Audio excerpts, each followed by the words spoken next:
Now, joining me now is Mike Davis, president of Article 3 Project, and Jason Chaffetz, former House Oversight Committee chair and Fox News contributor. Jason, I mean, it really breaks your heart. Forget the politics for a moment. When people feel like the government is working against them or doesn't even like them, where does that leave us at a time of crisis? Yeah, these are normal people, not necessarily the highest income. And their air, their water, their kids, their livelihood, the reputation of their town is all on the line. The president is in Eastern Europe, but he's not in Eastern Ohio. And look at his cabinet. His cabinet reflects the commander-in-chief. They take weeks for FEMA to show up. They take weeks for the Department of Transportation to show up. The disaster happened nearly 3 weeks ago. And these people are just now getting around saying, hey, I better go ahead and show up. Come on. Even the Ohio Department of Natural Resources said there were 3,500 dead fish in the rivers. Don't tell me, Mr. EPA administrator, that all's fine in the water when the fish are dying and the frogs are dying. Do your job, show up, give those people some relief, give them some hope, and do what Donald Trump is doing. Show up and listen and learn. That's what you got to do. Well, and Mike, it seems like Mayor Pete still wants to pass the blame in Ohio to the previous president. Watch.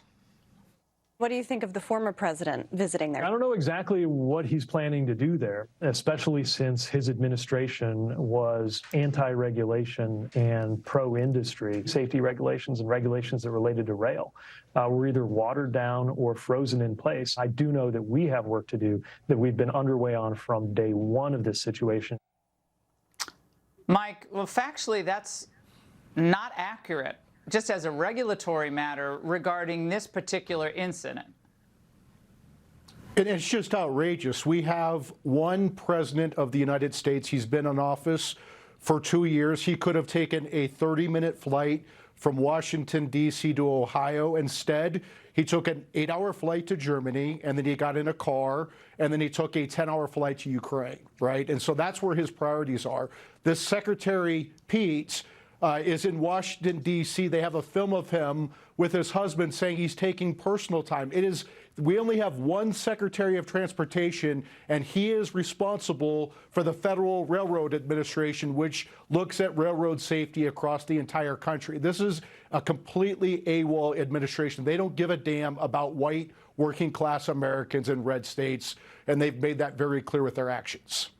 Well, a New York Times reporter, Jason, had a theory about why Trump showed up. Maggie Haberman, watch. If this was not a Trump plus 20 district, I don't think you would be seeing him there. If this was anything that was, much closer electorally, he has been looking for opportunities to put himself in the news cycle. It can be very dicey when people show up when they have no actual role in a disaster. Well, Jason, it is true that certain parts of the country are more welcoming of President Trump than others, just like more welcoming of Biden than others. But I just don't think the criticism of what he did today, I don't think it's really working. You saw the Scott family, Mr. and Mrs. Scott on the show. They just want answers. Yeah, you look at Brian and you look at Samantha, and you know that there are families all over. They want a ray of hope. It's Haley Barbour. I remember once he said, run to the sound of the sirens. And you know what? Trump has the political instinct to do this. Ron DeSantis, when the hurricanes were going on, Ron DeSantis was showing up. When all of these governors, they understand this. These past presidents understand it. But Biden and his camp, the Democrats always get this pass, Laura. It's they care more. They're more compassionate. But that's not true. I'm tired as Republicans just ceding that territory to them because I think they worship big government and it's going to be all the solution to everything. But don't try to tell us why Donald Trump went there. It was the right thing to show up, and I guarantee you those people appreciate it. It got attention, and they will get the type of resources that they need because Trump was there.